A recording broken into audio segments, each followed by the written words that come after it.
So we have definitely seen, without a doubt, in the past few years that, well, the far right has been on a steady march, and very few, especially in the mainstream, have been very, um, should we say, not likely to call these people out. But this has consequences because, of course, if you don't call these people out, they then start to get more bolder in what they're saying. And then when you do call them out, well, you can't because they've got too many supporters on their side. And it's just like, well. But here we have something that's, well, was said very often, and I think really proves a point.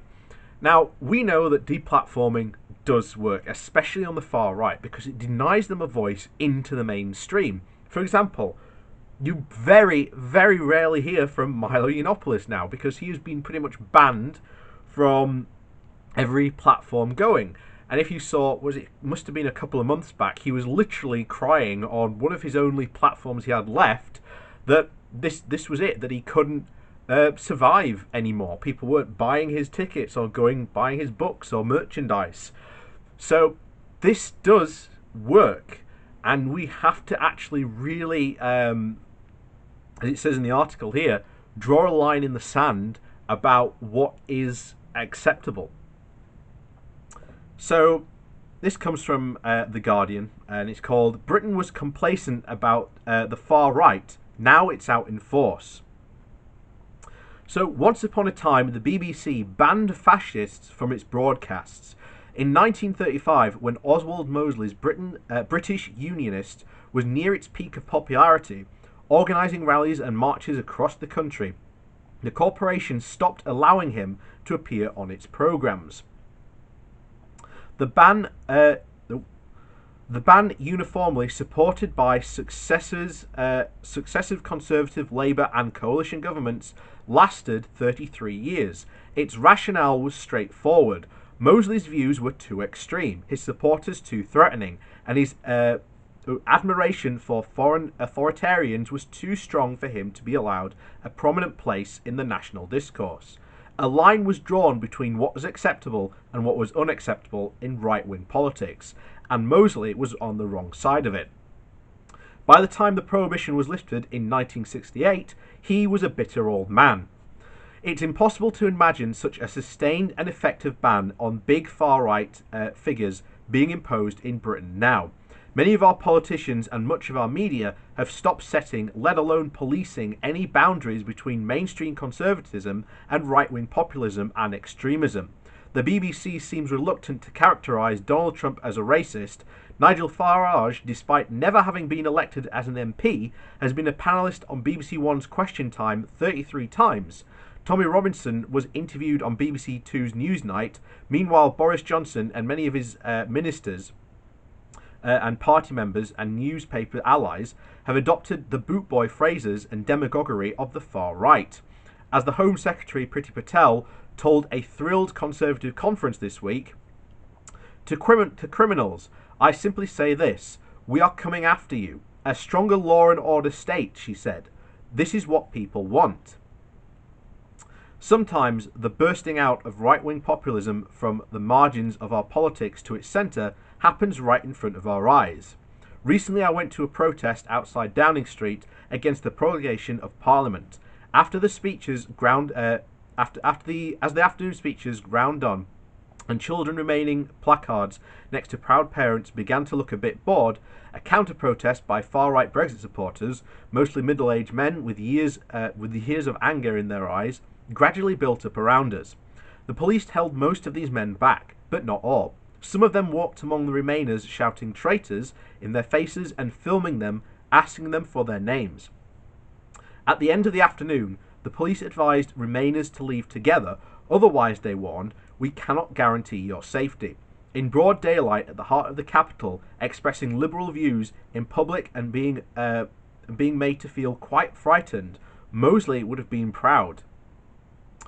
The endless Brexit confrontation has become a perfect extremist environment for nationalists and xenophobes, for people offering shortcuts. For people offering shortcuts past our stuck democracy. But the origins of this tilt towards the far right lie further in the past, in a calmer, more comfortable period of British politics, when a deep complacency set in. During the 90s and early 2000s, the fear of fascism that had hung the head over the British politics throughout the mid-20th century was finally faded to almost nothing. Partly it was the passage of time. Tory and Labour cabinets and the electorate were no longer full of people who had fought Hitler. Yet, there was also a change in how politicians thought about extremism. Centrists such as Tony Blair defined themselves as very clearly against what they called the hard left, and later against Islamic radicalism. They talked much less about the far right.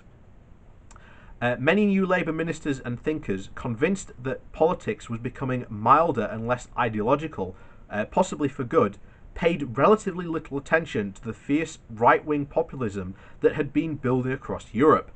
They saw it as a political dead end, part of what Blair belittled as the forces of conservatism.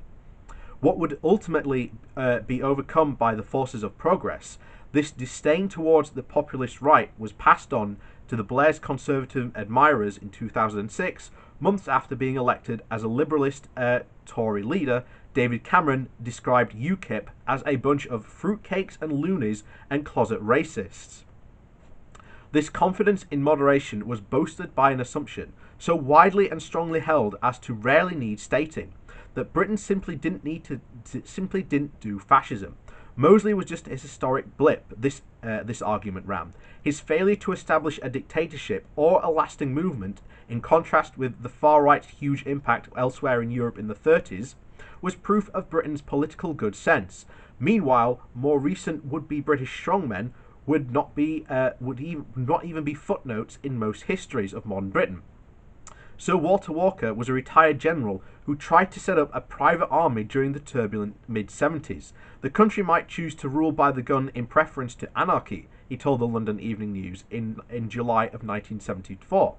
In 2002, when I included a chapter on him in a book about British conservatives' intimate flirtations with authoritarianism, Jeremy Paxman laudably dismissed my excited discoveries on Radio 4's Star of the Week. I wasn't talking the whole Walker episode, I just suggested much too seriously. Yet, during the early 2000s and 2010s, Blair and Cameron governments began to feed and legitimise some of the far-right's preoccupations. New Labour by using the reckless, loaded phrase of bogus asylum seekers, and Conservatives by declaring they would drastically cut immigration. Meanwhile, journalists noticed that the British National Party was gaining seats in local and European elections. A more comprehensive, less deferential media age than one might expect that the Mosley ban. The far-right figures became irresistible invitees for current affairs shows in 2009, and even the BNP leader at the time, Nick Griffin, appeared on Question Time. Many people were outraged, yet to watch the programme now, to see Griffin defensive and flustered, rushing through his crude arguments under constant attack by the audience, and the host David Dimbleby, and other panelists. Is to see a time when right-wing populism was still relatively maligned and underconfident in Britain. The not quite media ready, and also not quite media ready. We live in a different country now, however.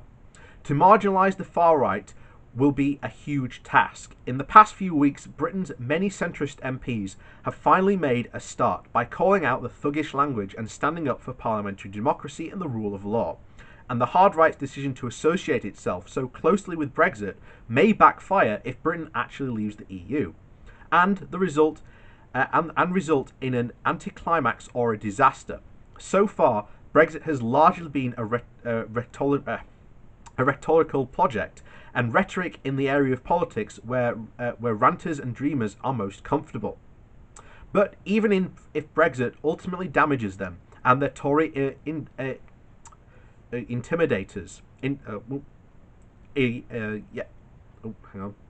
So even if Brexit ultimately damages them and their Tory intimidators, they will even find they will find other grievances: multiculturalism, non-EU immigration, to keep their movement growing. To avoid adding to them, the establishment politicians and journalists may even have to stop giving a voice to far-right figures who exploit confrontations with liberals, in other words, no platforming, a tactic for which the left is usually condemned. In Mosley's autobiography, written during the fourth decade of his BBC ban, he complains, "I have been the subject of frequent comment and attack, but have always been denied the right to reply. How sweet that frustration sounds now."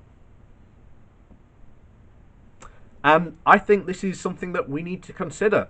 No platforming of far-right people. That's what we should basically do. I don't think there's any other option than to really curb the far-right in this country.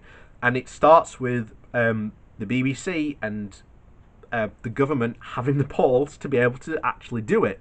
Now, they can and should fully do it. I really do think they should absolutely start to no platform these far right figures, because if not, we are going to very quickly see huge problems form in this country, because as has so often been the case, these people on the far right try and sell quick cut and paste problems to very complicated solutions.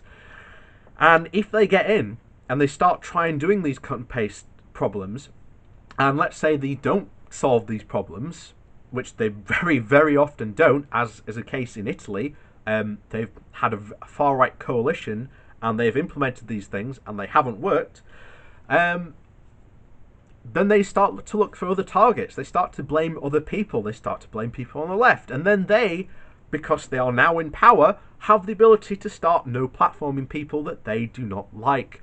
Always remember that no platforming, these people on the far right claim and say that they are the first people to go out and defend free speech, but given the first bit of power, these people will implement policies that completely curb free speech completely.